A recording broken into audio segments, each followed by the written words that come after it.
ये है talks news network और आप देख रहे हैं पॉलिटॉक्स, राजनीति का कच्चा चिट्ठा। पूर्व प्रधानमंत्री पंडित जवाहरलाल नेहरू की पुण्यतिथि पर आयोजित श्रद्धांजलि कार्यक्रम में भाग लेने प्रदेश कांग्रेस कार्यालय पहुंचे प्रदेशाध्यक्ष गोविंद सिंह डोटासरा ने प्रधानमंत्री मोदी और भाजपा पर जमकर निशाना साधा।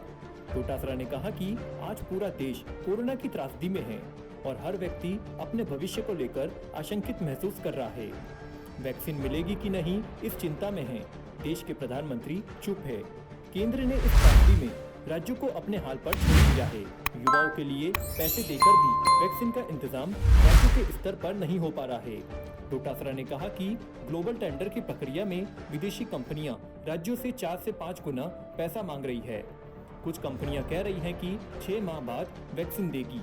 ये हालत क्यों पैदा हुए? पीसीसी चीफ गोविंद सिंह डोटासरा ने कहा कि केंद्र में बैठे भाजपा के बड़े बड़े नेता घुटन महसूस कर रहे हैं। लावा कब फूट जाए, कब ज्वालामुखी बन जाए, किसी को पता नहीं है।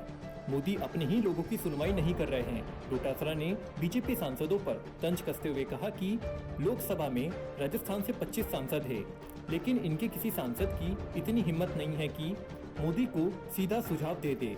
गडकरी जी ने एक सुझाव दे दिया था, दूसरे दिन उन्हें माफी मांगनी पड़ी। इससे बड़ा हिटलर शाही का उदाहरण और लोकतंत्र का अपमान नहीं हो सकता। शिक्षा मंत्री गोविंद सिंह डोटासरा ने आगे कहा कि नरेंद्र मोदी सोशल मीडिया से ही सत्ता में आए थे।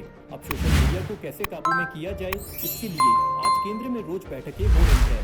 नरेंद्र मोदी प्रधानमंत्री नहीं, प्रचार मंत्री के तौर पर काम कर रहे हैं। मोदी देश की विदेश नीति को ताक पर रखकर अब की बार ट्रंप सरकार का नारा देकर दूसरे देश के चुनाव में किसी एक उम्मीदवार को वोट देने की अपील कर रहा है। आज चाइना किस तरह हमारे लिए सामरिक चुनौतियां बढ़ा रहा है, इस पर इनका ध्यान नहीं है। विपक्ष कोई सुझाव दे तो उसकी खिल्ली उड़ाना, अपनी पार्टी के लोगों की नहीं सुनना, अपनी इमेज के लिए काम करना प्रधानमंत्री मोदी की खासियत बन गई है। पेट्रोल और डीजल की बेतहाशा वृद्धि के खिलाफ प्रदेश कांग्रेस ने मोर्चा खोल दिया है। पीसीसी चीफ गोविंद सिंह डोटासरा ने इसे लेकर केंद्र की मोदी सरकार को घेरा है। पीसीसी चीफ ने कहा कि यूपीए सरकार के समय 50-55 रुपए लीटर पेट्रोल डीजल होने के बावजूद महंगाई का रोना रोने वाले आज 100 रुपए लीटर पेट्रोल हो जाने के बाद भी चुप है। डोटासरा ने कहा आज पेट्रोल 100 पार पहुंच गया है, अब जल्द डीजल भी शतक लगाने वाला है। यूपीए राज के दौरान $140 प्रति बैरल कच्चा तेल था। उस वक्त 60 रुपए के आसपास पेट्रोल था। आज क्रूड ऑयल $50 पहुंच गया और पेट्रोल 100 पार है। लोहे की कीमतें 3 गुना हो चुकी है। बढ़ती महंगाई के खिलाफ कांग्रेस सोशल मीडिया पर अभियान चलाएगी ताकि केंद्र सरकार की कान में जू रेंगे। केंद्र सरकार को अब महंगाई पर अंकुश लगाना चाहिए। वहीं परिवहन मंत्री प्रताप सिंह खाचरियावास ने कहा कि पेट्रोल डीजल के दामों के सारे रिकॉर्ड टूट गए। पूरी दुनिया में क्रूड ऑयल सस्ता है और राजा का कर्तव्य है कि संकट में लोगों का साथ दे। खाचरियावास ने कहा कि देश की सरकार के पास खजाने की कोई कमी नहीं है, लेकिन राजस्थान में ऑक्सीजन देने को लेकर भेदभाव हो रहा है।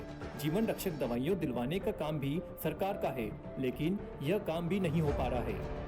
खाचरियावास ने कहा कि कोरोना वैक्सीन को लेकर राजस्थान भाजपा के नेता केवल बयानबाजी कर रहे हैं। मौतों के लिए बीजेपी जिम्मेदार है। मौतों के लिए कांग्रेस आंकड़े छुपाने का काम नहीं करती। हम तो लोगों को जिंदा बचाने में लग रहे। हम ईमानदारी से अपना काम कर रहे हैं।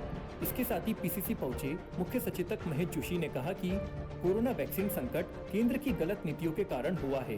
केंद्र ने राज्यों को लावारिस छोड़ दिया है और अब कालाबाजारी सामने आ रही है। महेश जोशी ने आगे कहा कि वैक्सीन को लेकर केंद्र सरकार को ग्लोबल टेंडर करनी चाहिए, जिससे कि राज्यों के सामने परेशानी दूर हो। वैक्सीनेशन को लेकर हो रहे भेदभाव के आरोपों पर जोशी ने कहा कि जयपुर में पारदर्शिता के साथ वैक्सीन लगाई जा रही है। कहीं कुछ शिकायत है तो विपक्ष के नेता सुझाव दे, लेकिन इस पर सियासत करना ठीक नहीं है। पॉलिटॉक्स ब्यूरो, जयपुर। ये है टॉक्स न्यूज नेटवर्क और आप देख रहे हैं पॉलिटॉक्स, राजनीति का कच्चा चिट्ठा।